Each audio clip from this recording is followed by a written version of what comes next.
গরম গরম হলে তার স্বাদই আলাদা। হ্যালো এভরিওয়ান, আমার একটা নতুন ব্লগে সবাইকে ওয়েলকাম।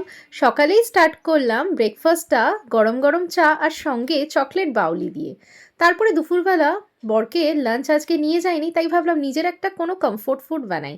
তোমাদের তো আগেই শেয়ার করেছি আমার মুড হিসাবে আমার কমফোর্ট ফুড কিন্তু ডিসাইড হয়। আজকে যেরকম ইচ্ছা হলো একটু সিদ্ধ ভাত খাবো, তা আবার গোবিন্দভোগ চাল দিয়ে। তার মধ্যে বিট গাজর আলু ছোট ছোট করে কেটে নিয়েছিলাম, একটু মটরশুঁটি দিতে ভুলে গেছিলাম, দিলে ভালো হতো।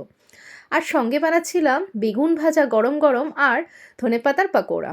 আমি না দুভাবেই পাকোড়া মানে বানাই, ছোট ছোট করে বানাই। তবে এই জাম্বো সাইজের এইভাবে একবার ট্রাই করে দেখো, পাকোড়াটা অসাধারণ লাগবে। সঙ্গে কাঁচা লঙ্কা আর বাটার নিয়ে নিয়েছিলাম, যেহেতু বিট গাজর সিদ্ধ ছিল, ঘিয়ের থেকে বাটারটা আমার বেশি ভালো লাগে এই রকম সিদ্ধ খেলে।